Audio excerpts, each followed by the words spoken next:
Bem, feliz ano novo, né? Como o Guilherme, ele diz logo na abertura do nosso culto, hoje começa o ano litúrgico.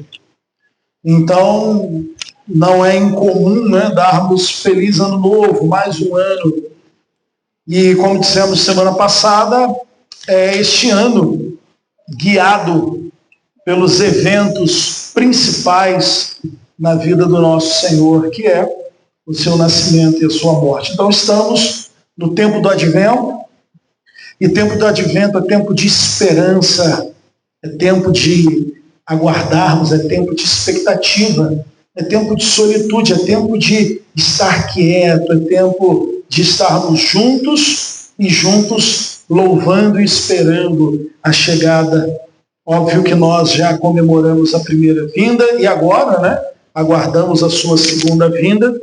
E eu gostaria de, neste ano, novamente, abrir em um texto que eu acho maravilhoso, que nos ensina muito sobre Jesus, sobre este menino que iria nascer, né? E na realidade Mateus vai escrever sobre ele. Eu quero pedir a você que abra sua Bíblia em Mateus 1. Talvez num texto que a gente pule, esse texto também está no seu Bem-vindo ao Culto, né? Então você pode utilizar a sua Bíblia ou pode utilizar o Bem-vindo ao Culto. Mas Mateus, ele começa a sua carta, ele começa o Evangelho com genealogia. E é talvez aquela parte que a gente tem a tendência a pular e pensar, né, o que essa lista de nome ela teria para me ensinar? Como que essa lista de nome pode me ensinar alguma coisa? Mas, né, quando nós abrimos em Paulo, Paulo vai dizer que toda a Escritura ela é inspirada por Deus e toda ela tem algo a nos ensinar. Então, nesta noite, os nossos olhos vão revisitar a genealogia de Mateus e nós vamos orar ao Senhor que esteja iluminando esse texto e aplicando aos nossos corações. O texto, então, ele diz, livro da genealogia de Jesus Cristo, filho de Davi, filho de Abraão. Abraão gerou Isaac, Isaac gerou Jacó, Jacó gerou Judá e os seus irmãos. Judá gerou Pérez e Zerá, cujo mãe foi Tamar. Pérez gerou Esrom, Esrom gerou Arão. Arão gerou Aminadab, Aminadab gerou Naasson. Naasson gerou Salmão, Salmão gerou Boaz, cujo mãe foi Raabe. Boaz gerou Obed, cujo mãe foi Ruth. Obed gerou Jessé, e Jessé gerou o rei Davi. E o rei Davi gerou Salomão, cujo mãe foi aquela que tinha sido mulher de Urias. Salomão gerou Roboão, Roboão gerou Abias, Abias gerou Asa, Asa gerou Josafá, Josafá gerou Jotão, Jotão gerou Acás, Acás gerou Ezequias, Ezequias gerou Manassés, Manassés gerou Amon, Amon gerou Josias, Josias gerou Jeconias e seus irmãos no tempo do exílio da Babilônia. Depois do exílio na Babilônia, Jeconias gerou Salatiel, Salatiel gerou Zorobabel, Zorobabel gerou Abiúde, Abiúde gerou Eliaquim, Eliaquim gerou Aquim, ou melhor, Azor, Azor gerou Sadoc, Sadoc gerou Aquim, Aquim gerou Eliúde, Eliúde gerou Eleazar, Eleazar gerou Matã, Matã gerou Jacó, e Jacó gerou José, marido de Maria, do qual nasceu Jesus, que se chama o Cristo. Assim, todas as gerações, desde Abraão até Davi, são 14, desde Davi até o exílio da Babilônia, 14, e desde o exílio da Babilônia até Cristo, 14 gerações.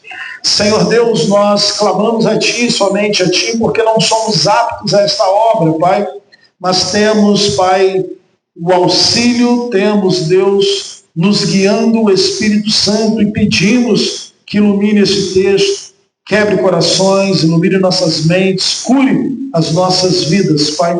É isso que nós te pedimos, em nome de Jesus. Amém.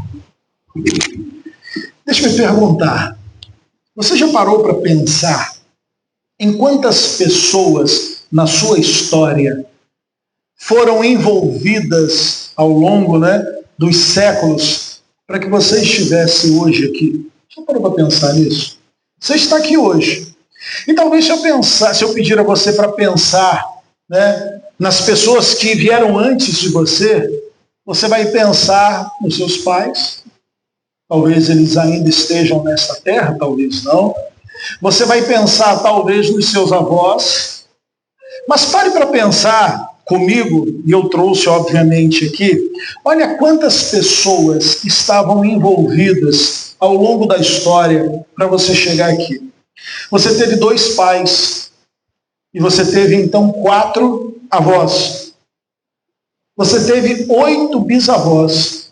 Então 8 pessoas, né, nesse degrau, 8 bisavós envolvidos para que você estivesse aqui. Você teve 16 trisavós, 32 tataravós, 64 pentavós, 128 hexavós, 256 heptavós, 512 octavós, 1004 enavós e 2008 decavós. Em algum momento da tua história tinham 2008 pessoas envolvidas e esse desenrolar foi até que o seu pai e a sua mãe se encontraram e então você nasceu. Nós não damos muito valor à genealogia.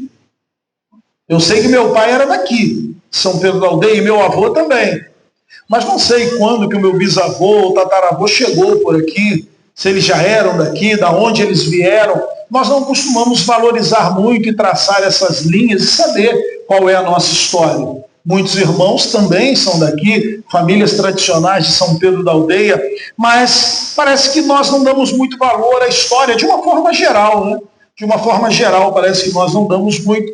Mas isso nos mostra, né, como pessoas estavam envolvidas para que nós chegássemos até aqui. Mas o povo judeu não. O povo judeu, ele valorizava muito e ele precisava valorizar. Porque a genealogia para eles tinha vários significados.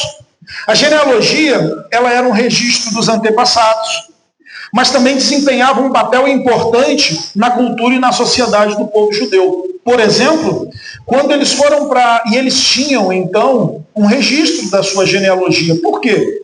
Porque eles precisavam traçar essa genealogia até Abraão. Abraão que era o pai daquela nação. E para você ter ideia como isso era importante, vem Abraão, Isaac e Jacó. De Jacó vem as 12 tribos, e uma das tribos era a tribo de Levi. A tribo de Levi, então, era dedicada ao serviço do templo. Quando o povo ele vai para o exílio, e eles ficam 70 anos, então, em exílio, e eles retornam, alguns levitas perderam seu registro.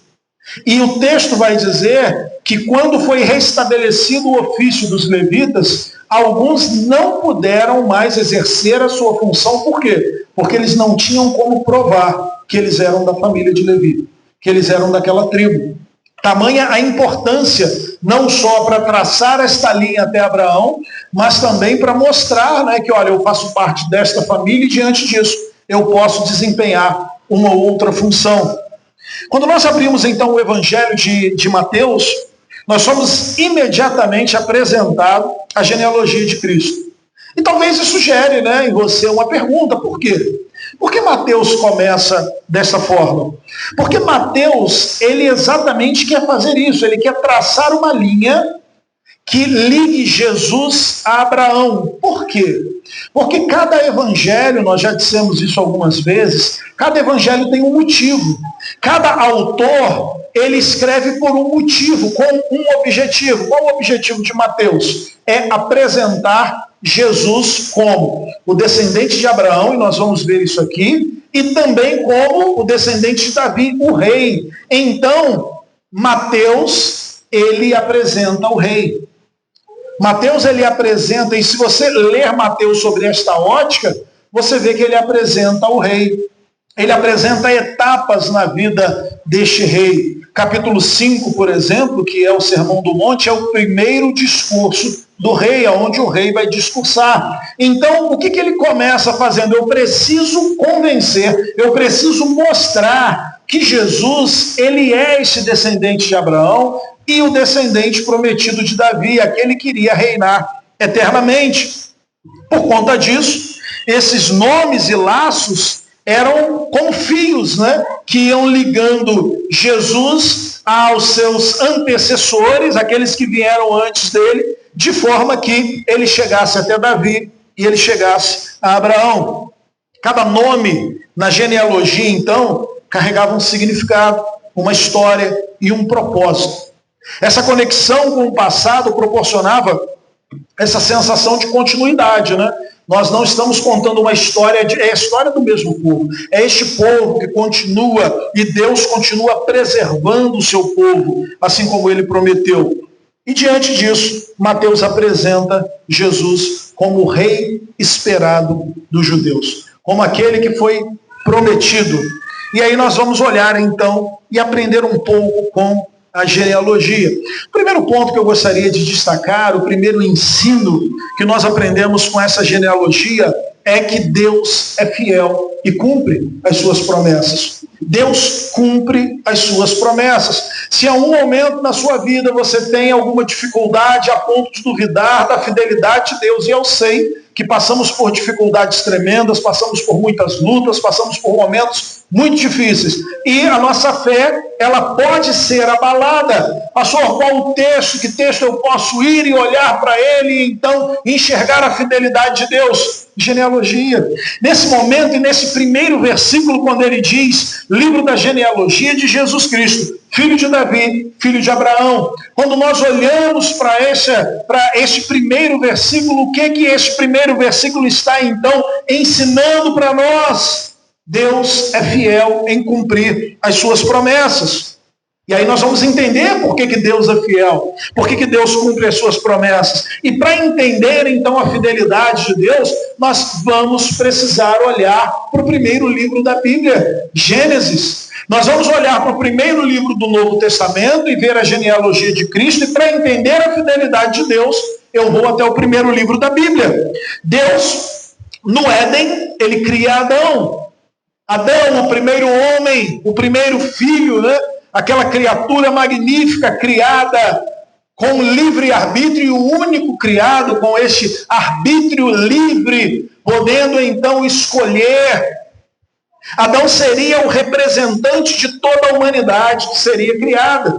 Em teologia, nós dizemos que Adão é o cabeça federal. Por quê? Porque ele era um representante de toda uma raça. Nós entendemos isso. Quer ver como a gente entende isso facilmente? Cabeça federal? Nós vivemos em uma federação e nós temos um presidente. E este presidente é um representante. Então, se esse presidente do Brasil brigar com o presidente dos Estados Unidos e este país entrar em guerra por causa desta briga, todo o país está em guerra. Todos os habitantes do Brasil estarão em guerra também. Por quê? Porque ele é um representante. Adão era esse representante. Adão era o cabeça. Adão era um cabeça de raça, era um representante de raça. Adão deveria ter a sua relação com Deus baseada em obediência. É isso que Deus faz. Adão, pode ficar à vontade. Foi criado para você. Pode apreciar sem moderação. Está aqui o Éden, mas existe uma árvore apenas no centro, coloquei no centro, e você não pode tocar nessa árvore. E é só isso. No mais, você pode fazer tudo, pode ficar tranquilo, desfrutar completamente do jardim. Essa era a base do relacionamento, a obediência. Deus diz aquilo que Adão pode fazer e não pode fazer, e Adão então obedece. Mas nós sabemos que Adão desobedeceu. Adão desobedece, chamamos este momento, né? Nós demos nome a essa desobediência, e essa desobediência se chama queda. Então, quando nós olhamos o capítulo 3 de Gênesis, existe essa doutrina, este momento, que é importantíssimo, que é a queda do homem. É o momento da desobediência. Adão sofrerá as consequências, e como representante de toda a raça sofrerá as consequências junto com Adão. Ah, pastor, mas quem comeu o fruto foi Eva. Adão foi responsabilizado. Por quê? Porque Adão era o representante. Adão era o cabeça. E Adão peca, Adão cai, e e como representante, né, toda a humanidade, ali, obviamente, naquele momento da queda, Adão e Eva, e a partir dali, nós vemos os seus descendentes chegando até hoje, toda a humanidade, então, está debaixo do pecado. Após a queda, vemos que Deus faz uma promessa. Então, logo após a queda, e nós chamamos esse texto, então, de proto-evangelho, é a primeira fagulha de evangelho. Quando nós olhamos para este evangelho maravilhoso, a primeira fagulha está logo após a queda em uma profecia dita pelo próprio Deus. Gênesis capítulo 3:15 diz, ele está lançando a maldição sobre a serpente, e ele diz, porém inimizade entre você e a mulher, entre a sua descendência e o seu descendente.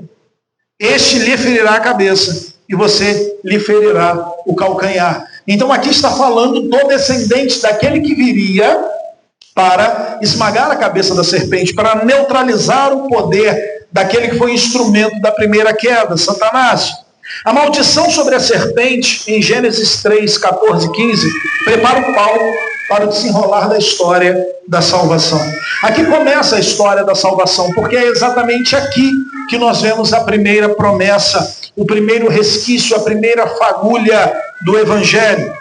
Essa promessa trata de um homem chamado segundo Adão. Por que segundo Adão? Porque ele viria como representante de uma nova raça. Se Adão foi representante de uma raça, foi cabeça de uma raça, o segundo Adão que viria seria representante de uma nova raça, uma nova criação. Estaria se formando através do segundo Adão, deste novo representante. Ele viria restaurar aquilo que o primeiro Adão quebrou. Aonde nós vemos isso?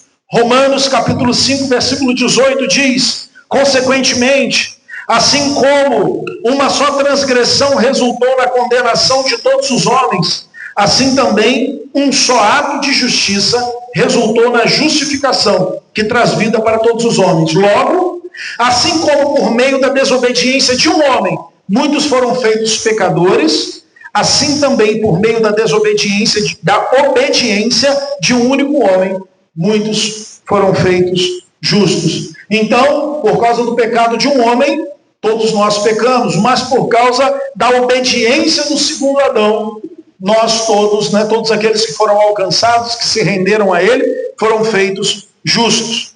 A genealogia, então, não era apenas uma questão de preservação histórica, olha a relação, vê de que família eu sou, vê quem eram os meus antepassados, vê quem eram as pessoas que vieram antes de nós.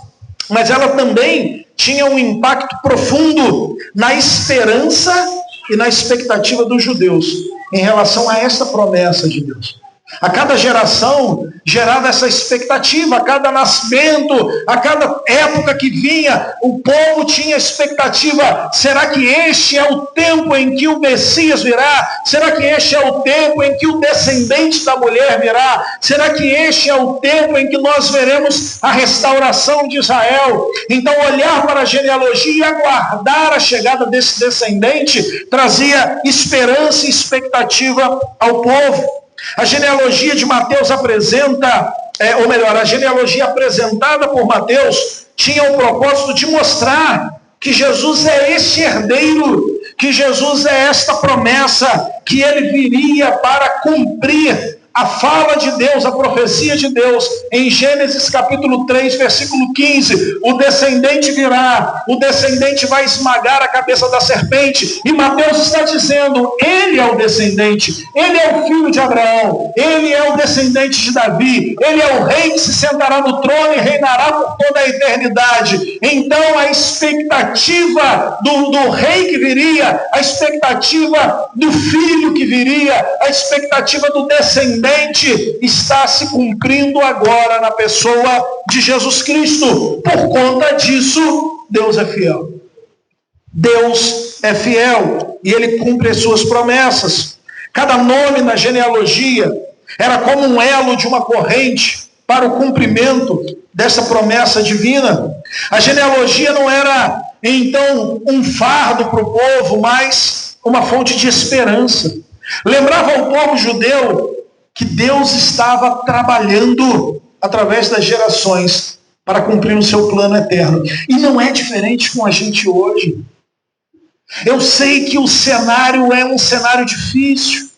Maldade no mundo, tristezas, rumores de guerra, famílias sendo destruídas e por vezes, pastor Emílio Garófalo fala isso em Esther, no livro de Esther que nós fizemos um estudo aqui às quartas-feiras. Se nós não tivéssemos a certeza dessa soberania e do cuidado de Deus, nós ficaríamos desesperados, porque parece Aparentemente, por olhos carnais, humanos, limitados, parece que Deus não tem o controle, mas no coração do seu povo, do Israel espiritual, daqueles que são alcançados pelo poder de Cristo, nós sabemos que da mesma forma que a genealogia ela trazia esperança e lembrava que Deus estava trabalhando, todos os dias nós devemos nos lembrar, Deus está trabalhando para os seus propósitos eternos, Deus está trabalhando e Ele irá enviar, o Deus Pai irá enviar o Filho novamente, não mais como um bebê, mas como um rei. E este rei que reina e reina hoje, ele virá para destruir os seus inimigos, pegar a sua noiva e levá-la para Nova Jerusalém, levá-la para a eternidade. Então a expectativa e a esperança que repousava no coração dos judeus, ela também é uma expectativa e esperança que repousa em nossos corações. Por quê? Porque Cristo voltará para nos buscar e nos levará para o nosso destino final e eterno. Cada nome, olhando para essa genealogia, representava uma história, um legado e uma parte da promessa de Deus. E ao traçar a linhagem de Jesus, Mateus estava ressaltando não apenas aqueles que vieram antes, aqueles homens que vieram antes, mas também a continuidade da obra divina ao longo das gerações. Por vezes, em motivos que a nós parecem estranhos, Quando nós olhamos, por exemplo, a história de José, e José assume um protagonismo ali, como aquele filho que foi vendido, e quando nós olhamos para a história de José sobre a ótica do Evangelho, nós vemos que toda aquela história acontece para a preservação de um povo. Quando nós olhamos para Esther e a lei Esther, tudo aquilo que acontece é para a preservação de um povo. E todas as vezes que este povo é preservado, Deus está trabalhando para o cumprimento das suas promessas. Quando nós olhamos dentro da história de José, um capítulo que trata de Judá e Tamar, e aquilo parece estar fora de contexto, está falando de José, e então aparece Judá e Tamar, e depois volta a falar de José. Por que isso aparece ali? Porque embora José estivesse sendo um protagonista desse trecho da narrativa para preservar o povo, Judá estava até aquele momento sem descendentes, e a descendência não viria de José, a descendência viria de Judá. E então o texto abre um parênteses e mostra de onde viriam os descendentes de Judá, descendentes estes que fazem parte da genealogia e que estão ao longo da história trabalhando para a preservação deste povo e o cumprimento da promessa. Então, gente, quando eu olho para essa genealogia com nomes tão estranhos e tão difíceis, a primeira coisa que ela me ensina é: Deus é fiel. Deus é fiel.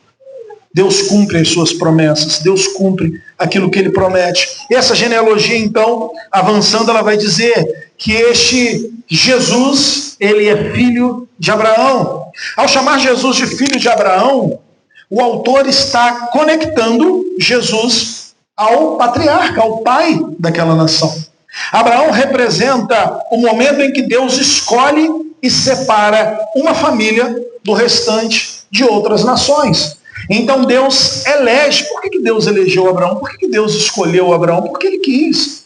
Ele poderia ter escolhido tantos outros, ele poderia ter escolhido Ló, mas não, ele escolheu Abraão. E aí ele escolhe Abraão. Abraão, então, ele é o pai desta nação. Ele é aquele que, retirado de um contexto de muitos deuses, o próprio pai, através da história, Terá, era um homem que trabalhava e que adorava vários deuses. Então o politeísmo era algo muito, muito presente na vida de Abraão, até que este Deus tira Abraão deste contexto e ele se torna o pai de uma nação. E aí nós vemos isso em Gênesis capítulo 12, capítulo 13. Foi através deste homem que Deus prometeu trazer bênção a toda a humanidade. É interessante esse texto, né?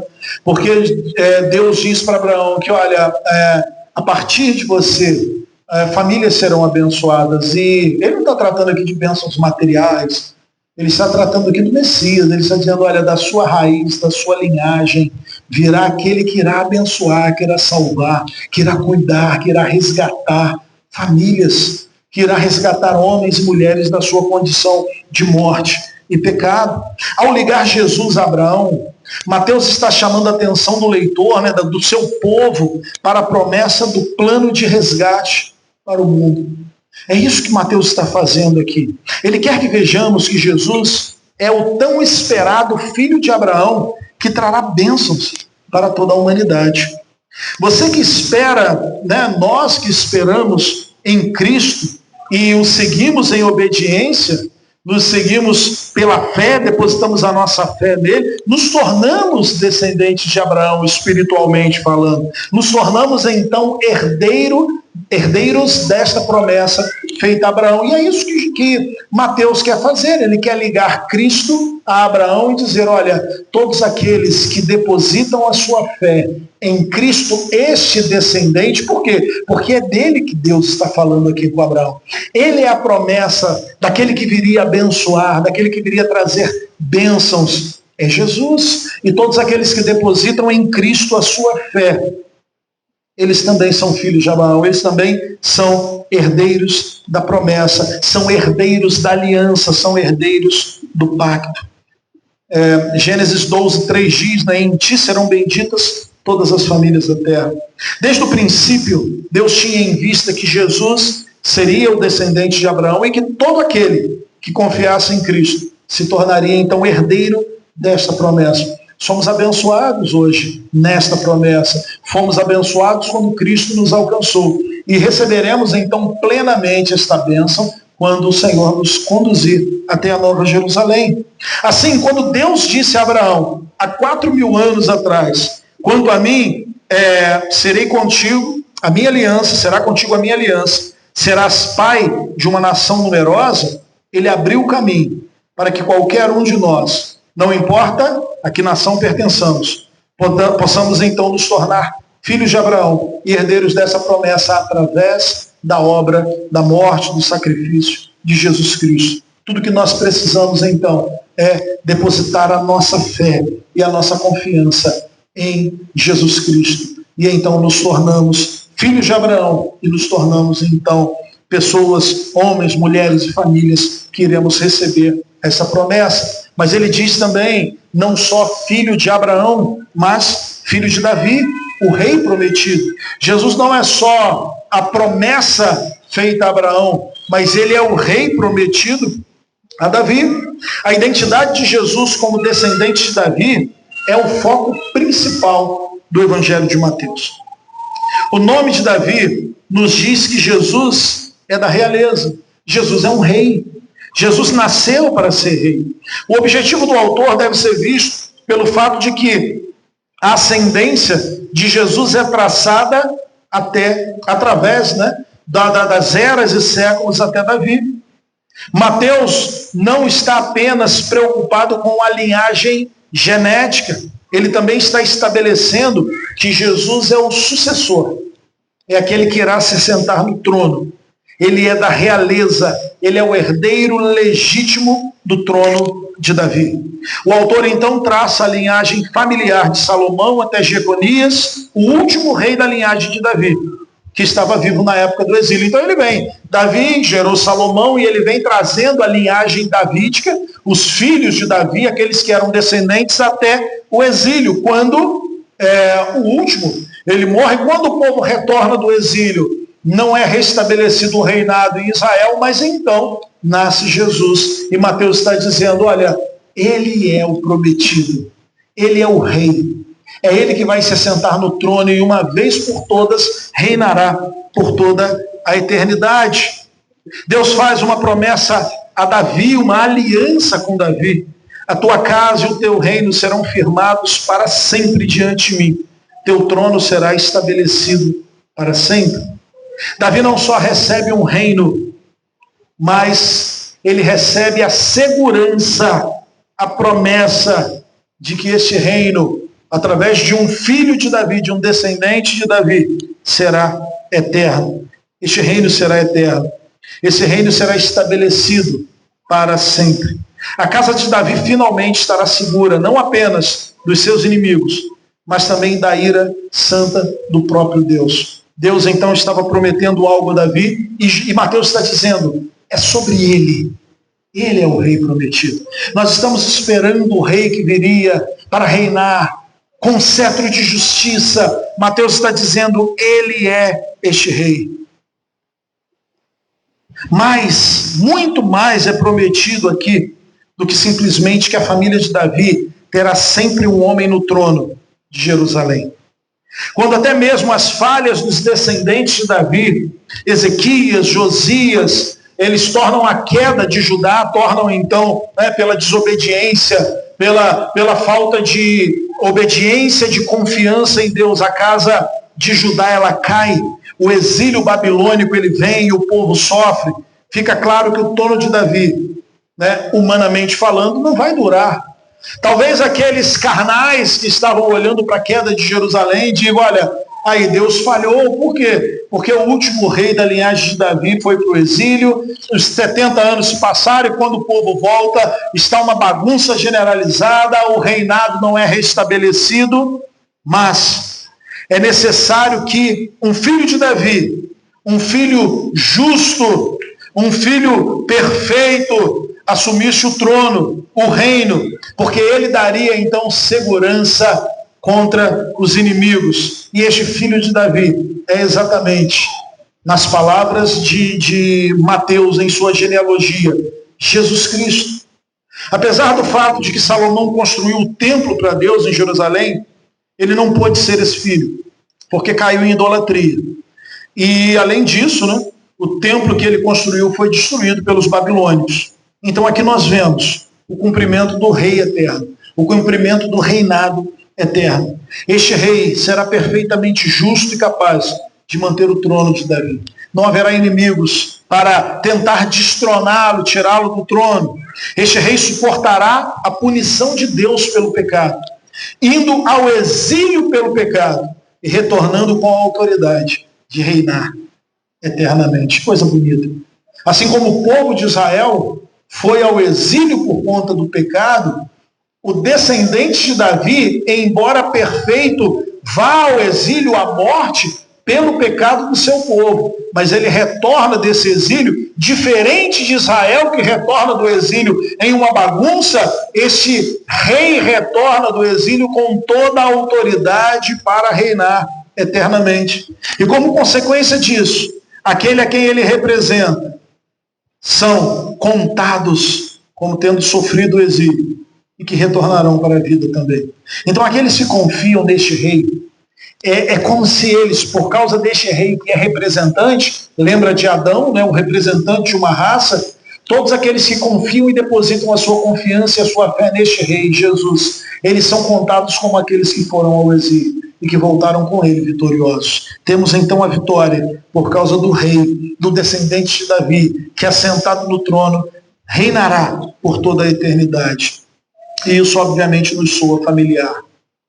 Nós estamos falando, é claro, sobre o último filho de Davi, Jesus Cristo, o nosso Senhor. Ele é o filho de Davi perfeito, perfeitamente justo, que entra no exílio do julgamento de Deus, suporta a ira de Deus para garantir a ressurreição do seu povo, Israel. E ele mantém o trono e manterá o trono de Davi para sempre. Então Deus é fiel, e quando eu olho para essa genealogia eu vejo isso. Ele é o filho de Abraão, o cumprimento da promessa daquele que viria abençoar todas as famílias da terra, mas ele também é o filho de Davi, o rei que, indo ao exílio, à morte, recebe a ira e retorna com toda a autoridade para reinar eternamente, para trazer os seus súditos para a vitória juntamente com ele, para o reino juntamente com ele. E agora, já caminhando para a nossa conclusão, nós vamos olhar para a genealogia em si, não nome por nome, mas olhando para essa lista de nomes, o que nós aprendemos também. E eu coloco aqui uma expressão que o pastor Judy Clay Santos ele usa muito, eu acho muito interessante, Essa genealogia, essa relação de nomes, é uma relação de nomes de homens e mulheres com pés de barro. O pastor Judy Clay sempre fala isso, Pés de barro. São homens pecadores, mulheres pecadoras, mas alcançados pela graça. Então, quando nós olhamos para essa lista de nomes, um ponto importante é que essa genealogia nos mostra a graça de Deus. Por isso, dando o nome a esta mensagem, seria a genealogia da graça. Por quê? Porque ela exala graça. Aonde nós vemos graça, então, pastor? Eu vejo uma lista de nomes. Aonde você vê graça? Em primeiro lugar, vemos na genealogia de Jesus mulheres em cuja vida há marcas reprováveis. Você entende? Primeiro, para um judeu essa genealogia é estranhíssima. Por quê? Porque tem o nome de mulheres. As genealogias judaicas não tinham nome de mulheres, elas estavam de lado. E o que acontece? É colocado o nome de mulheres. E na genealogia de Mateus, mulheres que eram gentias. Mulheres que tinham marcas, pés de barro. Mulheres que tinham pecados terríveis. E aí, nós vamos vendo a graça de Deus incluindo essas mulheres. E ao incluir essas mulheres, nós, enxergando esses pecados, nós vamos vendo que nós também fomos alcançados pela graça e não por um mérito que chame a atenção de Deus. A genealogia fala sobre Tamar. Tamar, ela coabitou, ela teve relação, ela se faz, não era uma prostituta, mas se veste, se faz prostituta para poder ter relações com o seu sogro, Judá. E dali vem filhos gêmeos, né? Pérez e Zerá, que estão na genealogia. Nós vemos Raabe. Raabe era prostituta em Jericó. Uma mulher que se salva porque naquele momento esconde e preserva a vida dos espias, mas era uma prostituta. Nós vemos, além dessas duas, Ruth, a Moabita, e aí você vai dizer, pô, pastor, mas Ruth teve uma conduta excelente, ela abandona o seu povo, e ela, sim, mas exatamente este povo era um inimigo de Israel, era um povo que guerreava contra Israel, e ela fazia parte desta nação. Nós temos Betseba, que nem é citada aqui pelo nome, mas aquela que foi mulher de Urias, né? E ali nós temos todo aquele adultério. Com certeza, se fosse com a gente, se nós fôssemos escrever a relação dos nossos antecessores, e nós víssemos essas figuras, nós iríamos arrumar um jeito de, opa, deixa de lado. Eu não quero que na minha história, que as pessoas saibam que houveram pecados tão grotescos na minha história, mas não. Isso foi preservado, inspirado pelo Espírito Santo exatamente para quê? Para que nós pudéssemos enxergar graça, para que nós pudéssemos enxergar que a graça que nos alcança, ela tem poder de perdoar os pecados, ela tem poder de escrever novas histórias, que nós não somos marcados pelos nossos pecados, mas que em Cristo nós podemos ter uma vida diferente. Nós que estamos aqui hoje, nós que fazemos parte da igreja, a igreja local, mas que talvez as nossas vidas estejam distantes de Deus, mas essa genealogia nos mostra que Deus, esse Deus de graça e esse Deus de misericórdia, nos alcança em nossos pecados e Ele transforma as nossas vidas. E nós podemos, então, ter uma história diferente. Em segundo lugar, quando nós olhamos para essa genealogia, nós vemos homens marcados por uma vida de mentiras. Mentirosos estavam aqui. Os patriarcas, Abraão, Isaac e Jacó, tiveram nomes, tiveram momentos de fraqueza. Na área da mentira, nós vemos que isso acontece com Abraão, quando ele mente dizendo que a sua esposa não era a sua esposa. Nós vamos ver o seu filho fazendo a mesma coisa a Isaac, e vamos ver Jacó marcado pela mentira, marcado pela contenda, mas ainda assim, esses homens estão relacionados na genealogia. Eles não só se omitiram, mas esconderam a verdade, inverteram fatos com medo de sofrerem consequências, foram fracos e são homens repreensíveis. Isso prova que Deus nos escolhe, não pelos nossos méritos, mas apesar dos nossos deméritos, apesar das nossas falhas de caráter. E aí é óbvio que eu não estou aqui defendendo e dizendo, olha, é normal você ser mentiroso, ou eu ser mentiroso, é normal eu ser fraco moralmente, é normal eu ser alguém irrepreensível. Não.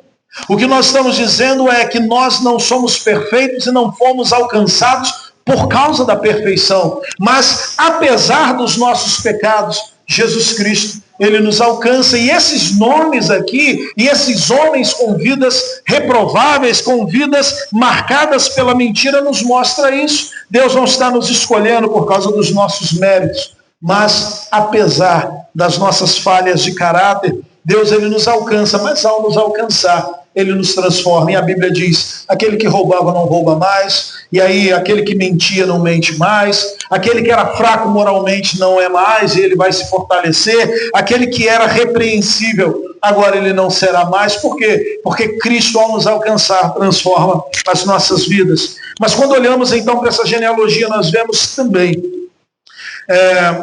homens cuja vida foi marcada pela idolatria. E aí nós vemos idólatra, por exemplo, Salomão, por causa da idolatria, por causa das suas muitas mulheres, ele sucumbe, ele se rende à idolatria, se torna um idólatra. Roboão fez um bezerro de ouro, construiu novos templos em Israel e desviou o povo de Deus. Acás fechou a casa de Deus e encheu Jerusalém de ídolos. Manassés foi astrólogo, foi o idólatra e feiticeiro, levantou altares pagãos e prostrou-se diante de todos os exércitos dos céus. Isso prova de forma incontestável que Deus ama os objetos de sua ira e enviou Jesus para salvá-los de seus pecados. Deus olha para nós e, obviamente, ele olha para aqueles que foram eleitos antes da fundação do mundo e eles alcançam, ele salva e ele transforma essas vidas. Então nós não estamos aqui, queridos, por conta dos nossos méritos, e a genealogia, ela mostra isso. Antes de ficarmos surpresos com essa lista, olhamos para nós mesmos. Ah, pastor, que mulheres horríveis, que homens horríveis e que homens reprováveis pelos seus muitos pecados. Mas antes devemos olhar para as nossas vidas. Somos igualmente indignos, somos igualmente pecadores, culpados, nosso coração é desesperadamente corrupto. E a pergunta é, por que Deus então nos escolheu? Porque Ele nos amou? Porque Ele pagou então o preço? Porque Ele se entregou para morrer em nosso lugar? E a resposta é, por causa da sua graça, que é maior do que os nossos pecados. Por causa da sua graça, que é maior do que os nossos pecados. E nós concluímos então. Olhar para a genealogia de Jesus nos proporciona um senso de propósito como povo eleito. Eu gostaria de finalizar exatamente com este ponto de ensino. Olhar para a genealogia não só nos mostra o quanto Deus é fiel, o quanto Ele é o cumprimento da promessa e o rei que foi prometido, o quanto Ele é gracioso em salvar homens e mulheres com vidas reprováveis, marcadas por tantos pecados. Mas olhar para essa genealogia nos proporciona um senso de propósito. A nossa vida tem um propósito. Existe um motivo para nós estarmos aqui e sermos preservados nesta terra. Sabemos que fomos alcançados e acrescentados a esta família, a este povo. Exatamente o bebê da manjedoura, como exaltamos nesta noite através dos cânticos, que será o Cristo crucificado. É exatamente por meio desta vida, morte e sacrifício que nós temos a vida eterna. Sabemos quem somos, sabemos a quem pertencemos e não podemos desprezar a realidade bíblica de que temos um trabalho, uma função, temos uma missão nessa terra. Então olhar para essa genealogia, olhar para Cristo da forma como Mateus nos mostra aqui, nos proporciona este senso de propósito. Nós não estamos perdidos. Nós não fomos jogados nessa terra, nós estamos aqui para glorificar a Deus, nós estamos aqui para servir ao Senhor e nós temos uma missão. Essa lista de nomes nos mostra que cada um teve uma função. Por mais reprovável, por mais pecados, e aqui nós temos somente homens e mulheres pecadores, assim como nos reunimos hoje, lutando contra o pecado, livres e libertos do pecado, mas ainda assim lutando. São como elos de uma corrente, participantes da narrativa divina. E essa responsabilidade chega até nós. Nós também somos elos desta corrente, nós também estamos aqui com uma missão, nós também estamos aqui com um propósito. Cristo veio a primeira vez e voltará. E não estamos nesta terra apenas para desfrutar das bênçãos que o Senhor tem para nos dar, mas para colocar as nossas vidas à disposição dele, servirmos aos seus propósitos gloriosos e eternos. Cada um de nós aqui é uma peça ou um elo desta corrente que faz com que o Evangelho chegue até a próxima geração, que Cristo seja pregado até a próxima geração, que os propósitos eternos de Deus, eles continuem avançando e avançando e avançando, até a consumação final, até o retorno de Cristo, até o arrebatamento, até o momento em que Cristo virá levar a sua igreja para a Nova Jerusalém. A mensagem que nos alcançou, a promessa que nos abençoou, agora deve alcançar a outros. E nós somos os trabalhadores dessa seara. Olhar para a genealogia não nos deixa perdidos, né? Olhar para esta genealogia não nos deixa ociosos, mas nos deixa firmes e certos de que nós temos um dever a cumprir. Nós temos um serviço a fazer. Nós somos a continuidade deste povo. E como continuidade, como elos dessa corrente, essa corrente não pode se tornar fraca em nós, mas nós devemos nos fortalecer em Cristo, desempenhar a nossa função. A mensagem que nos alcançou, a promessa que nos abençoa, agora nos envia como trabalhadores da seara. Olhar então para essa genealogia, olhando para essa genealogia em Mateus, nós encontramos a fidelidade de Deus, nós encontramos o cumprimento das suas promessas. Nós sabemos que neste momento o rei está à destra do Pai, comandando toda a história. Que esta graça que alcançou homens tão pecadores, mulheres tão pecadoras, continua nos alcançando, mas nos alcançando para nos tornar servos desta obra e desta seara, para que a mensagem seja proclamada. E ao lermos a genealogia de Mateus, nós vemos Jesus Cristo. Ele é aquele que traz bênçãos de Abraão para o mundo inteiro. Ele é o filho real de Davi, que todo Israel estava aguardando. Ele é aquele sobre quem os profetas escreveram e os salmistas cantaram. Ele será o rei em Israel, que abençoará todas as nações. E ele é, o rei de Israel que abençoa todas as nações, também nações estrangeiras. E ele será o rei que retornará no final da história para buscar a sua igreja e levar até a Nova Jerusalém.